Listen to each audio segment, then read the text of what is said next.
Hello everyone, Luciano Oliveira, Oliveira Lawyers. Today is September the 2nd, Wednesday, 12:32 Rio de Janeiro time. We are starting one more live stream.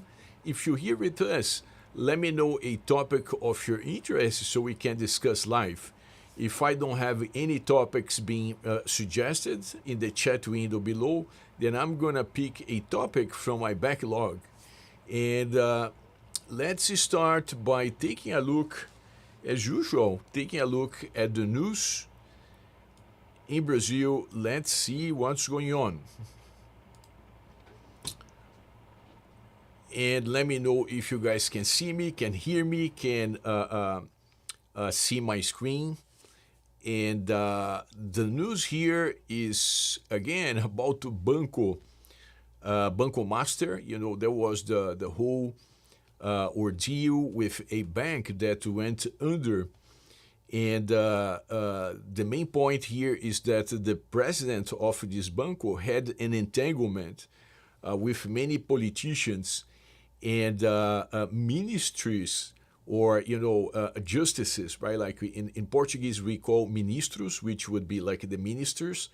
But the translation, if you're thinking about the U.S. Supreme Court, it would be justices.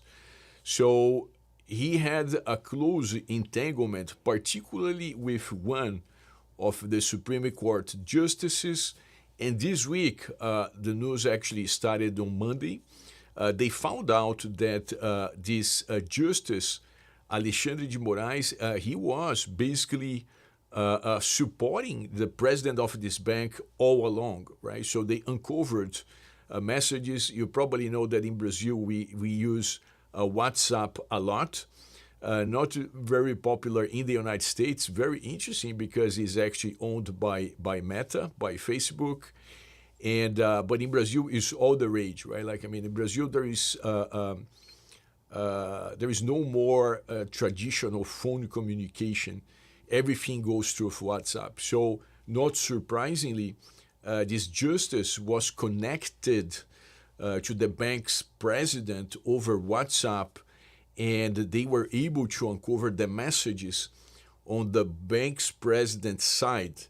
They could not retrieve the messages on the justice's side, and the justice is using every single power he has to basically stop the investigation naturally, right?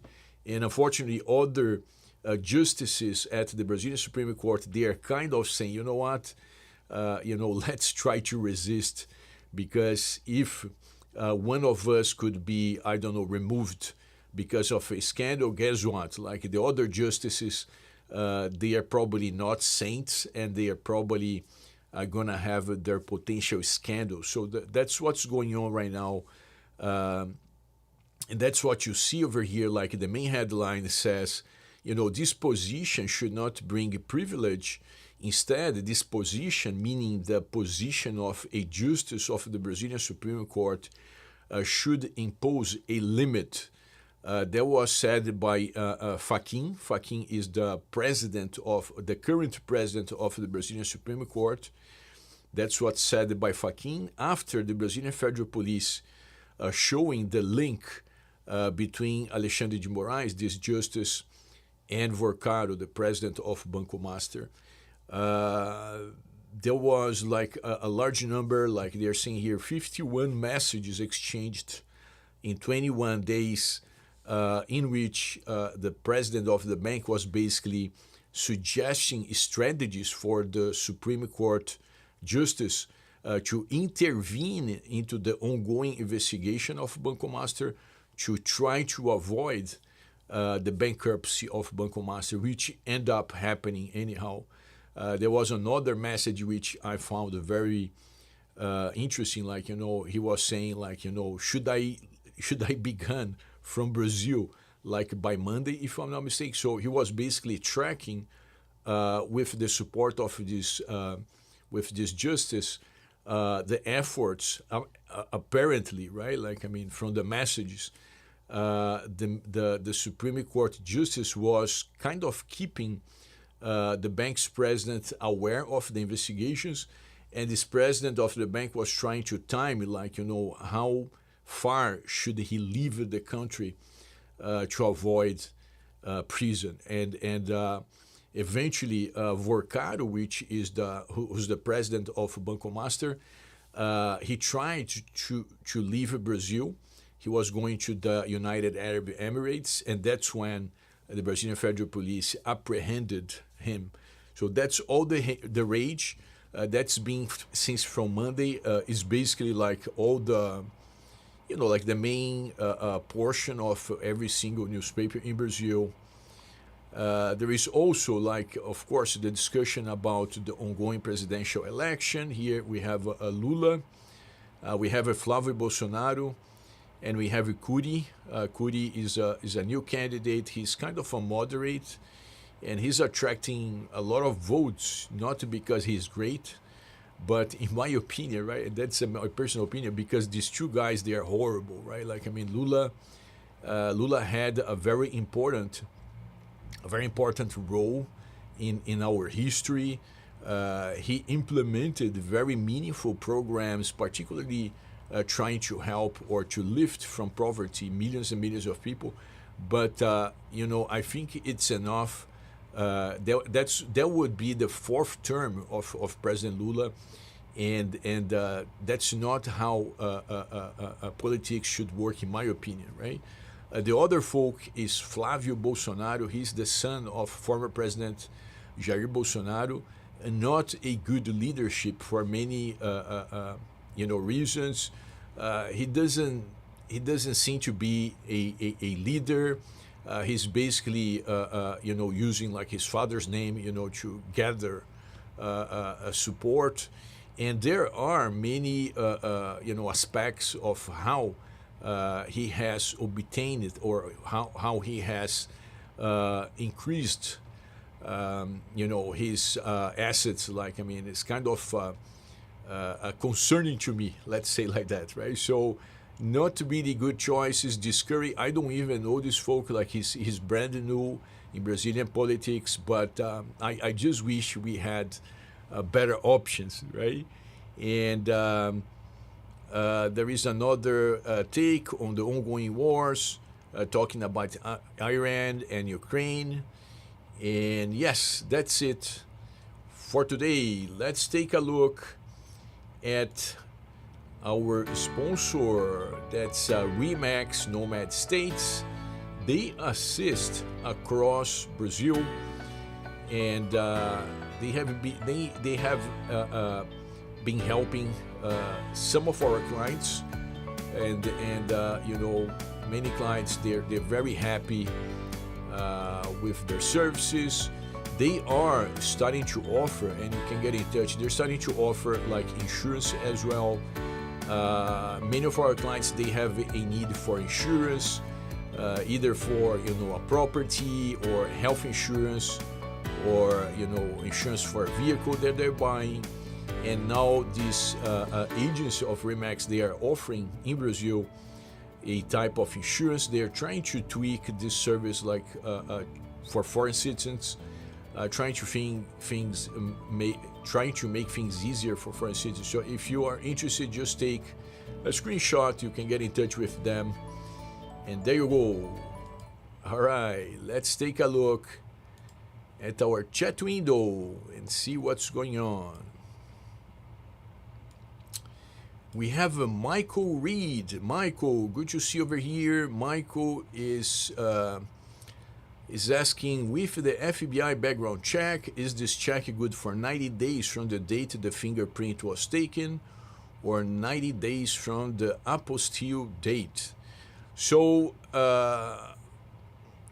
Michael, if you go by the books, right, like by the way that the Brazilian regulations address this, they are going to be looking at the date for the report, because they are looking at the information, right? So in theory, it should be the date of the report that should be commanding the 90 days count. This said, we have seen in the past many cases in which they would go by the date of the apostille. And this is an interesting aspect of immigration.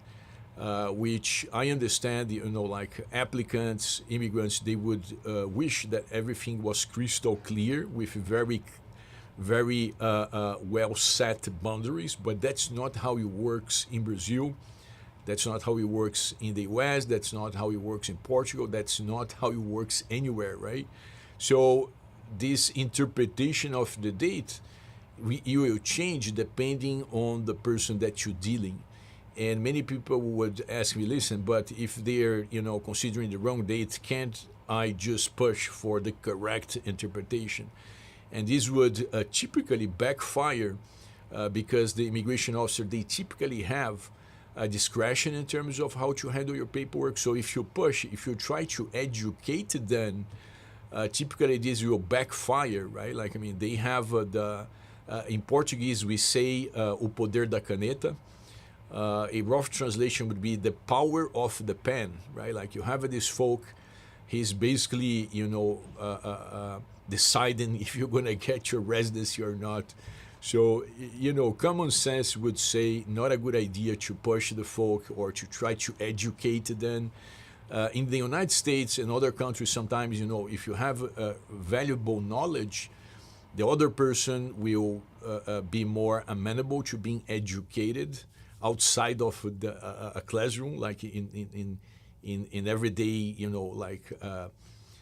occasions. Not in Brazil. In Brazil, if you try to educate a immigration officer, it's gonna typically backfire big time, right? So maybe if they are wrong, they could even reconsider what they're doing wrong. But most probably, they are gonna come up with 10 other things that they would not if you hadn't tried to educate the folk, right?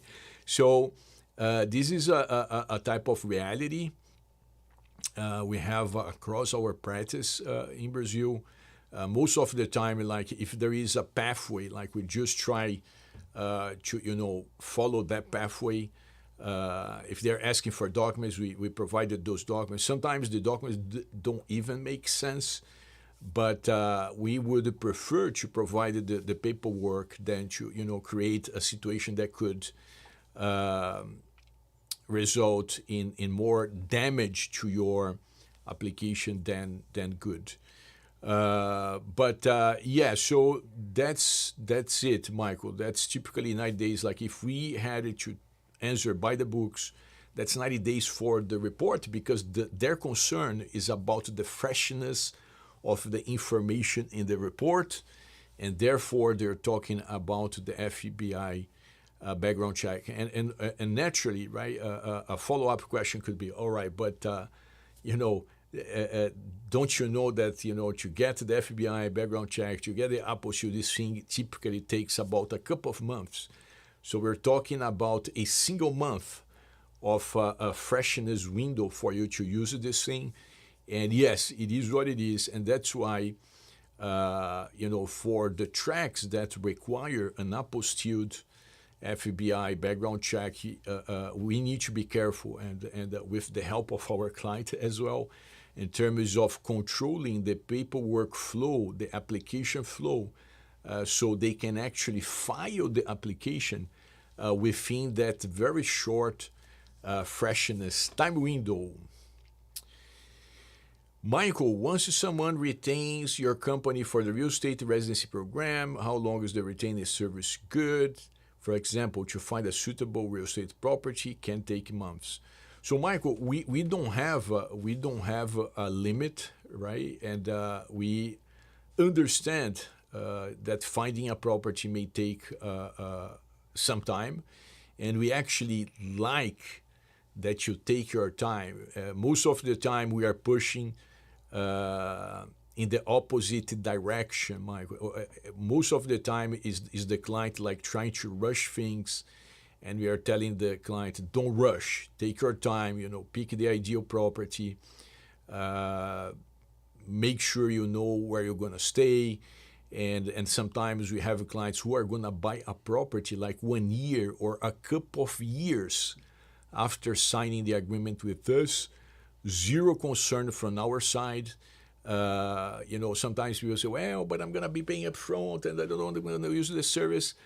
something I typically share to make our prospective clients more comfortable is that our production team, they never know if you paid or not. Like they have no participation in the billing of our cases, right? So our team members, they are going to be taking good care of you. It does not matter where you are in terms of your payment or journey. We have a client right now, she's buying an apartment in Salvador. And I think, the first time when she hired us, I think it was a couple of years ago, and she hired us for a specific property. It didn't work. The property was not a good property to be purchased because of the paperwork, because of the entanglements of the seller with creditors and other legal concerns. So she went quiet for 2 years. And then out of the blue, she said, you know what, I just found out about another opportunity. Now I want to pursue this one. And without any questions asked, we just brought her on board. I think there was a difference in terms of our retainer pricing. She was actually trying to buy a property more expensive in the past, and now she was trying to buy a property that was more affordable. So there was some type of change. There was an addendum to the service agreement, but that was all. Immediately she was able to get restarted with this new property, and we have other cases. I don't recall what would be the limit, but maybe the most extreme case was like 3 years after signing the agreement with us. And yes, Michael, so no concern, no time window, and this is in the service agreement, okay? So it's not just like, a conversation. It's actually something that we factor into the service agreement. We have Marisa Navas. Good afternoon, Dr. Luciano. We love your live streams. Thank you, Marisa. Thank you so much. And I know that Marisa and Ricardo, they are in Portugal. So let me practice my Portuguese, right? Espero que esteja tudo bem com vocês. Espero que estejam aproveitando o dia, né? Ou a tarde já em Portugal. E desejo muita sorte na pescaria de vocês. Muito obrigado pelo apoio. Alright, James Rochas. Boa tarde, James. It has been a while. Does it usually take 1 month to receive the CRNM card after submitting fingerprints in local Polícia Federal? Digital Nomad Visa. James, it typically takes a couple of months. And this changes over time. So there was a time in the past that it would take like 15 days. Then they moved the production of the cards, I think, to Brasilia only, and then it started to take a couple of months. So it's going to depend on how much backlog they have to process. But the timeline that we typically share as an estimate is a couple of months after submitting the fingerprints. There is another nuance, James, that's going to impact, and then it could change this substantially. In São Paulo, for instance, when you attend the interview or the appointment with the Brazilian Federal Police and they do your fingerprinting, typically they are going to review your paperwork on the spot. Meaning that you're basically approved on the spot. For some other cities, like typically Florianopolis, they never approve on the spot. So they could just take your paperwork.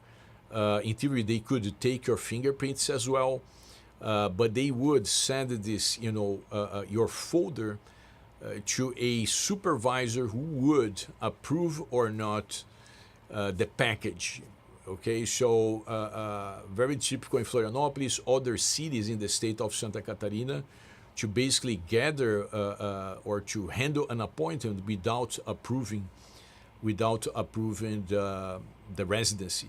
And if that's the case, like the timeline for you to get the card is going to start to count after naturally the approval of your application. And the way that you're going to know if you was approved or not is when they issue the RNM number. First, you're going to have a protocol, which is a printout. It's a printout of your residency number. It has a picture of you. It has your name. It has other information. And this is meant to be used as a temporary version of your RNM card. That's how you know that the residency was approved, and it's going to show when the residency is starting. And after the protocol, that's when we typically say a couple of months. It could, depending on how busy they are, it could take just a month, but it could also take, 3 months instead of 2 months. All right, James, I hope that was helpful. Debbie, good morning from Canada. Good morning, Debbie. Good to see you over here. Debbie has a question. My daughter married a Brazilian and is raising her family in Brazil. I hope to be down there a lot in the future, learning a lot from you on the options that are available. Congratulations, Debbie, for having your daughter in Brazil, raising her family. Such a nice opportunity, right, for you to visit Brazil and have a good time. If you don't mind me asking, like, where is she living? Is she in the south, in the north, by the coast? What are they choosing as their destination in Brazil, Debbie? Dr. Emmy, good morning. Good morning, Dr. Emmy. Good to see you over here. Let us know what your plans related to Brazil are so we can comment and share some tips live. And in the meantime, how this aspect of different interpretations of immigration, it reminds me a conversation we had. I think it was on Monday or yesterday. I think it was on Monday about like our ongoing residency applications in Portugal. And for Portugal, is different from Brazil. In Brazil, you can basically, let's say, if you are a U.S. citizen, if you are a Canadian, you can basically fly into Brazil. And in Brazil, you can apply directly for tracks such as retirement, digital nomad, real estate investor, and so on, meaning that you can basically skip the visa stage. Of course, as long as you have the e-visa, right? The e-visa is very easy to obtain for most people. But again, if you are a U.S. citizen or a Canadian, you have the e-visa, you enter Brazil, and then you can actually apply for stuff from Brazil. Not Portugal in general. In Portugal, let's say if you are pursuing the D7, which is a somewhat equivalent to the retirement track in Brazil, or the D8, which is somewhat equivalent to the digital nomad in Brazil, you can never apply directly from Portugal. First, you need to get a visa in the United States through either the Portuguese consulates or VFS, depending on the state in which you reside. And after you secure this visa and you enter Portugal under this specific visa, then you're going to need to apply for the residency. So it's basically a two-stage journey, and you cannot skip any of them. And then in this discussion, like we were reviewing the extreme differences in terms of paperwork you're going to need to present in Portugal, right? Once you enter Portugal with the visa, eventually you're going to have an appointment with IMA, IMA. IMA is the face of immigration in Portugal. And then you're going to have this appointment, and they have what they call stores, right? That's the translation in Portuguese. They have lojas da IMA stores. And the difference in terms of criteria applied by those stores is brutal, right? Some of them, they are going to ask you for a couple of documents. They have this clear understanding that the vetting was done at the consulate stage, so they don't need to redo everything. While in other stores, they are basically going to revisit every single aspect of your application. And that was very, amusing. Like I typically, we typically focus more for Portuguese immigration, like on the U.S. stage. We also advise on the Portuguese stage during the residency application, but for the visits, whenever a client asks us for to accompany the client during the appointment, because it's all over the place, we typically hire like local attorneys to go with the client, right? And we were discussing just how different the criteria is going to be depending on the store. Okay, so that's just some sharing, and I understand again. Like I mean, if you are in an immigration journey, you want to have clear, specific answers to your questions. But many times the nature of immigration doesn't allow for things to work as precisely as people would like. And this reality in Portugal, it reminds me of the reality in Brazil as well. Like procedures are going to be substantially different if you are applying in Florianópolis, in São Paulo, Rio de Janeiro, and elsewhere. And it's good for you to understand and be flexible and be, like positive about the journey and understandable whenever the journey doesn't work like clockwork. All right? James Rochas, obrigado, amigo. I applied in Bahia for extension of digital nomad visa. They gave me a protocol document with my face and already has the RNM number of my existing RNM card there, means approved.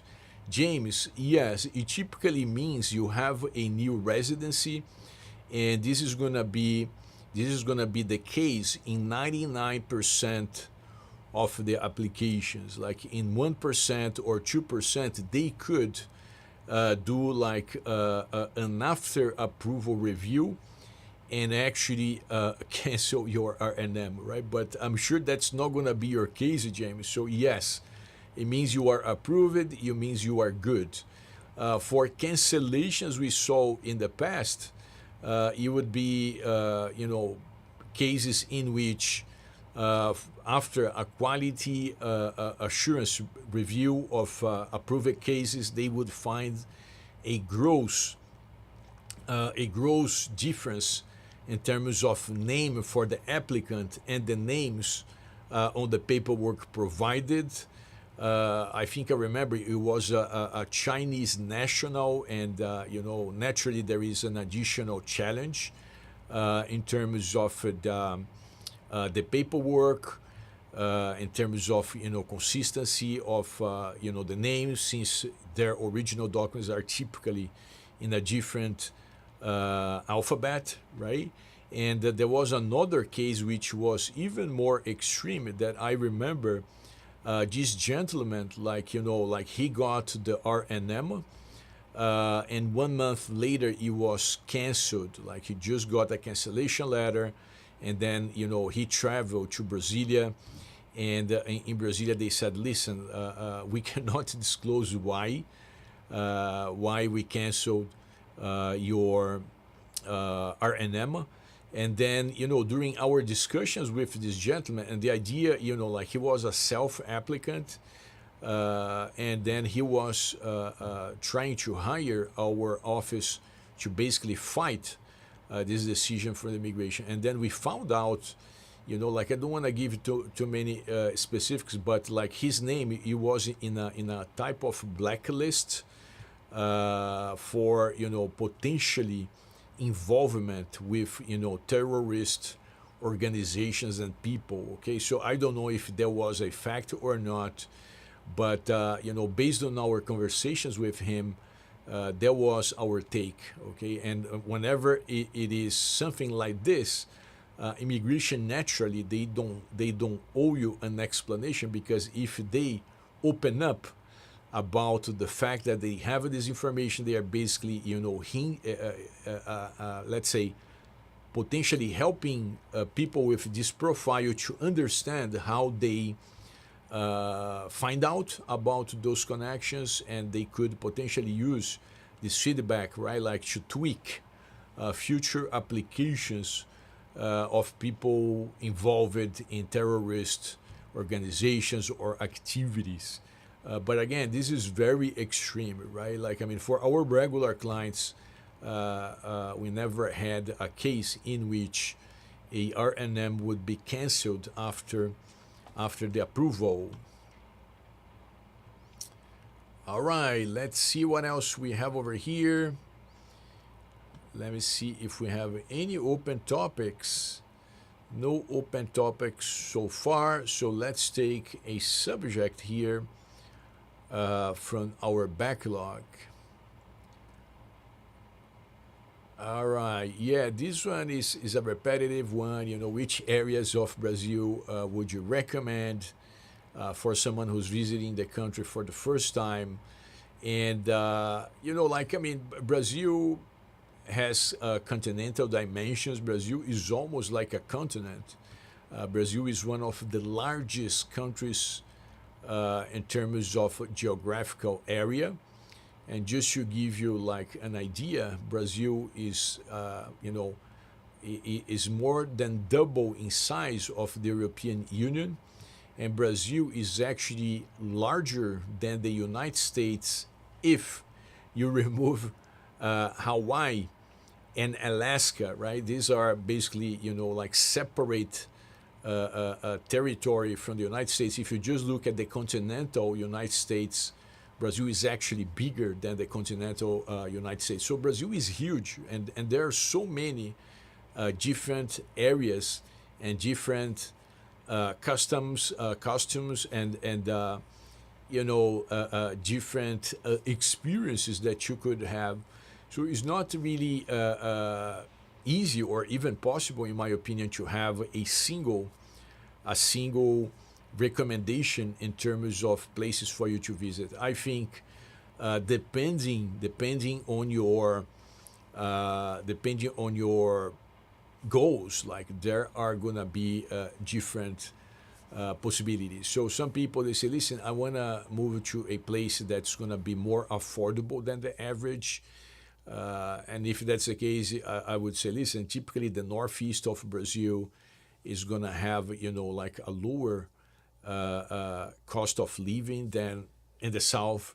If the person says, listen, I don't mind about cost of living, I just want the safest area I can get, typically I'm going to say, well, start with Florianopolis. Florianopolis is in the south, a traditionally safe state. And because Florianopolis is an island, it tends to be a bad choice for people trying to do bad things, right? Like, so Florianopolis is typically, like my priority recommendation for people who are clearly concerned about safety. If you want to have, a place that is rich in culture, is by the beach, but at the same time it has like a cosmopolitan, like a capital type of variety of conveniences, then Rio de Janeiro could be a good choice. If you are all about business and you need to be in the business center of Brazil, then São Paulo naturally is going to be the recommendation. And then there, of course, these are typically just like the most common choices we see, and that's nothing wrong with starting with the more conventional choices. And from there, you can tweak your experience. You can, travel to smaller cities or to more unusual areas of the country. You never know where you're gonna find your perfect match Okay, so that's my take on destinations. All right, Debbie, Guararema of the visas I have heard about. I think the retiree visa is best in a couple more years. And yes, I love Brazil. Yes, Guararema is a great destination, Debbie. Yeah, congratulations to your family in Brazil, to your daughter. That's a good choice. And the retiree is typically a great option. Like if you qualify, once you are drawing either Social Security or pension or another type of typical retirement income, yes, you could apply, and it's a great choice. Okay. James Rochas, thanks for everything. You're welcome, James. Now waiting. Do you prefer any southern city in Brazil to live in? So, James, like I'm originally from São Paulo. Nowadays, I spent a good part of my time in Rio de Janeiro. I really like Rio de Janeiro. Rio de Janeiro is a major city for us in terms of real estate transactions. We have real estate transactions across the country, but no city beats Rio de Janeiro. Okay, and I think Rio de Janeiro is like the postal card of Brazil. Most people who never came to Brazil, they are gonna at least visit Rio de Janeiro. And Rio de Janeiro, despite many problems, like safety being one of them, it has so many upsides. And once you know how to handle the safety concern to a certain extent, I mean, you can never get this thing right 100%, but I think Rio de Janeiro is like the place where people wanna be most of the time. Okay, so I like Rio de Janeiro, and in the south, that's probably my destination. I also like Florianopolis. Like I think Florianopolis is an amazing choice. In Santa Catarina, right, the same state in which Florianopolis sits as the capital, there are many smaller beach towns. There is Ipanema, there is Balneário Camboriú, there is like Porto Belo, which is like booming in terms of development. But I don't know. Like I mean, I've been traveling to Santa Catarina since I was a kid, and like in the winter it gets really cold, and I don't know. Like I mean, there is just something that it doesn't click with my personality about Santa Catarina. So whenever you're talking about the southern cities, Rio de Janeiro would be my choice. Again, I'm from São Paulo, so that's where I spent most of my life. In São Paulo. São Paulo is a good choice, like for business people, like if you are for younger people who are studying business, law, there is no real option to São Paulo. Okay, São Paulo is the epicenter of education and business in Brazil. It is a very busy city. Traffic is very chaotic. When I was living in Brazil, when I was living in São Paulo, like for the last time, I used to stay an hour, about an hour and a half. It depends on the time of the day. Like if you would be a time with no traffic, I would get to São Paulo probably in 50 minutes. If there was traffic, it could take like about a couple of hours. I was living in the city of Vinhedo, right? Vinhedo is like the suburbs of São Paulo. It was a perfect combo, okay? Because I would have access to São Paulo in full, like I could do anything I would do.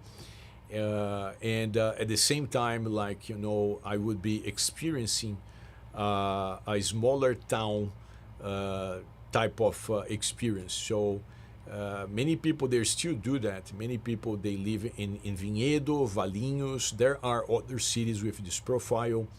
But to live in São Paulo, it's not really an experience for everyone. I would say it could be a good experience for like younger people, or for divorcees, like, for divorcees who are living, who wanna, enjoy restaurants, who wanna enjoy cultural events, who wanna enjoy, everything that São Paulo has to offer. To live in the city, it may be a good idea.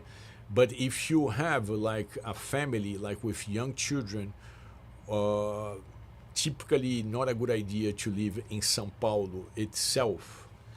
All right, James. So just some takes that, and again, that's my take on it, and other people, they're gonna have a completely different take on those cities, and that connects to what I was saying, that the best destination for you is gonna depend on your values, on your life experience, and most importantly, your goals. Right, Eric, do you see Brazil introducing citizenship by investment in the future like they do in Argentina? No, Eric. Allow me to be very straightforward. Like, Brazil will never offer something like this. Okay, Brazil has a very unique self-image, if you will. Like, we don't think that people should be able to buy nationality, right? That's something very ingrained in the Brazilian psyche, and I know Brazil has so many flaws and so many things to improve, but this is a cultural trait we have in Brazil. Brazilian nationality is not up for sale. I don't think Brazil would ever offer something like this. From this perspective, I think that the Lula administration, like the left-oriented parties, they are more protective of the Brazilian nationality. I wouldn't be surprised if someone like Flávio Bolsonaro, who's the candidate for the upcoming Brazilian elections, and he's from the right side of the aisle, if he could try to come up with something like this. But I think if he would, the pushback would be tremendous, just because, again, I don't think citizenship, passport by investment, it's something compatible with the Brazilian mindset. Naturally, from our perspective, right, like from our business perspective, this would be an opportunity. But at the same time, to be honest with you, personally, I don't like the idea. It just doesn't sound, again, compatible with the Brazilian psyche, if you will. Okay, Eric, so no hope for that, in my opinion. Christopher, boa tarde, doutor. Boa tarde, Christopher. Good to see you over here. For the Brazil retirement visa minimum, $2,000 requirement, do you need to show that amount actually being transferred to a Brazilian bank account for a period of time before applying? Yes, Christopher, that's an interesting question, and the answer is yes. In our applications, we typically show 3 bank statements, and they are going to look at each of those bank statements to find if you are receiving the $2,000 income or not. If you are not, they are not going to approve. They are not going to approve your application. So correct. And this is a somewhat repeating topic we have here at the firm. Many people, they say, listen, I want to immigrate now. I want to move to Brazil. And I already have, I don't know, $1 million in investments. I can clearly support myself. Can't I just show that I'm not going to be a burden? And yes, I mean, $1 million portfolio, it looks good, but it's not meeting the legal requirement. The legal requirement says nothing about the size of your portfolio.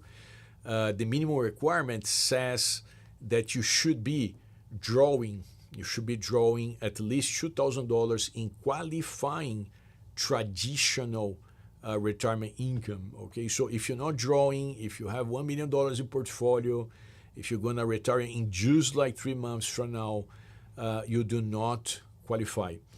Now, what we do with our clients, like we can typically, start with some of their documentation ahead of time. We also have a strategy in which we can shave a couple of months from your waiting time, like in terms of it's a strategy on how we present your documents to immigration. But you're not gonna get either the visa or the residency until you haven't been drawing for 3 months. In our experience, Christopher. Another question from Christopher, and do you already have to have a place in Brazil, especially if you are applying from within Brazil? Christopher, yes. So if you are in Brazil, naturally, you're going to need to provide an address in Brazil. And, this question has two different answers depending on your on the moment in your journey. So for the application, pretty much anything goes. So let's say Christopher comes to Brazil next month in October, and then he tries out the country, and then let's say in December he decides to apply. So when we file your application, after we work on a boatload of documents, right? Because nowadays the retirement track is really high end, and the Brazilian immigration is very picky about this high end track. But let's say once you have all the paperwork for the initial address, is very flexible in terms of what we're gonna be presenting. Now, when you're gonna go attend the final registration, which is interesting because it's after the approval, when you attended the registering moment with the Brazilian Federal Police to do your biometrics, fingerprinting, and so on, at that moment in time, typically we're gonna recommend that you have either a lease agreement, or let's say if you're living with a friend, that your friend is gonna show the paperwork for his ownership in a kind of affidavit manner. Okay, so depending on the situation, we're gonna give you options on how to let's say how to legalize the paperwork. But during the registration at the Police Federal, that's when they typically get picky, but not for the initial filing. All right, Christopher. So different moments of the application, different criteria for how they are gonna be reviewing your address in Brazil. All right, let's see what else we have over here.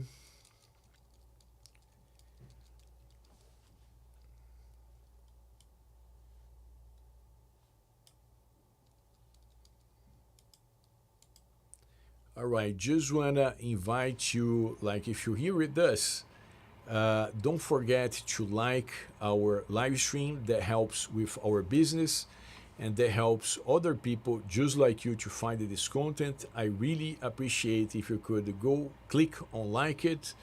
If you're not following us, follow us. Like whenever we record a new video, you're gonna receive a notice of this new content, and you can also receive a notice of our live streams by coming to our YouTube website, and then you're gonna see that the next live stream, which is gonna be next Wednesday, already has been scheduled, and you're gonna see a button notify me. If you click on it, you're gonna make sure that you don't miss the next live stream. All right, let's see what else we have from our backlog. Yeah, that was already addressed. If the ongoing disputes between Brazil and the United States, if it could result in a kind of removal of the United States from the current immigration offerings, I don't think that would ever happen. Okay, Brazil Again, it's something that is part of our nature. We don't single out people. We don't single out people in general when it comes to immigration, unless it is at the consulates and embassies. Okay, consulates and embassies, they have a different take. Like they are the gatekeepers, and I do understand, their posture when it comes to immigration. But if we're talking about like a U.S. citizen, a Canadian, an Australian, who can basically get an e-visa and enter Brazil, once you are in Brazil, like you're gonna be treated just like any other nationalities.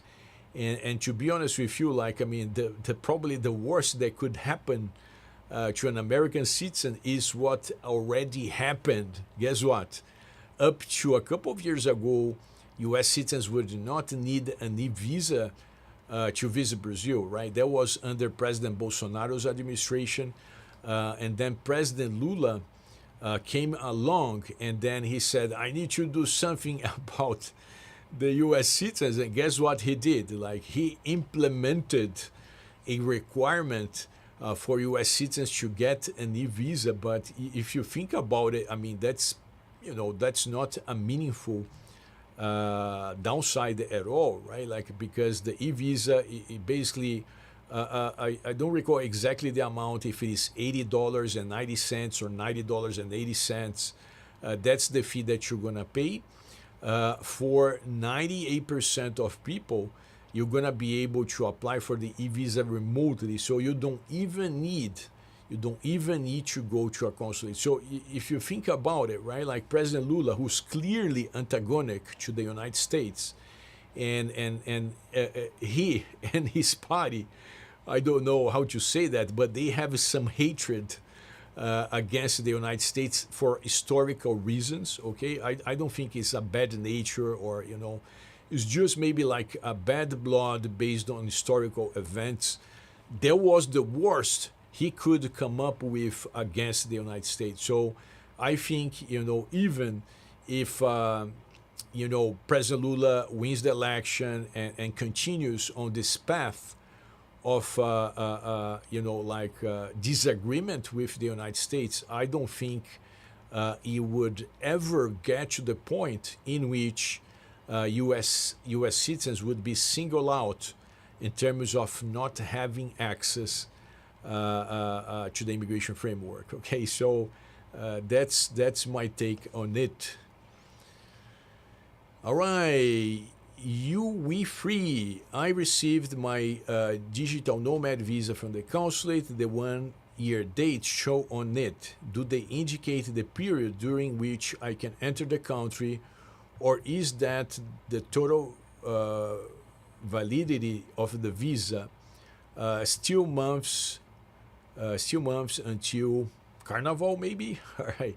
So the visa, right? Whenever you get a digital nomad visa through a consulate, this is typically the time that you have to enter Brazil. And in theory, the timeline that you're gonna get, it should start counting from your registration with the Brazilian Federal Police. Okay, now there is, just like we were discussing over this live stream, there is some a distinction in approach depending on the federal police that you are attending. So, some federal polices, they could have a different interpretation. And our typical recommendation is for you to not wait for too long after the issuance of the visa before entering Brazil. Okay, like, I don't think we never saw someone who would make your residency backdate to when the visa was issued. But I don't think this interpretation would be impossible given the broader range of interpretations we see through the federal polices. Okay, but again, the standard would be for the duration to be either the day of your registration or your day of entry in Brazil. Okay, like São Paulo, for instance, they are pickier in terms of giving you like 3 days in the country. So for São Paulo, the standard would actually be the day that you enter the country. So let's say if you enter the country on November the 2nd, and then you register, let's say 30 days later, they would use the November the 2nd as the beginning of your 1 year period in Brazil. And this could change depending on the federal police that you're picking for your journey in Brazil. All right, so we are arriving at the end of our live stream. I want to say thank you to all of you who participated today. Very interesting participations. Remember, we're going to be here together again on September the 9th, which is going to be Wednesday next week. If you remember about something of your interest to be discussed, my suggestion, write down and click on notify me on our YouTube channel so you don't miss the live stream, and we can certainly discuss live your either questions, suggestions, points of interest. And if you're here with us, I would appreciate if you could like our live stream, subscribe to be connected to us, and again, wishing you all a blessed rest of your day.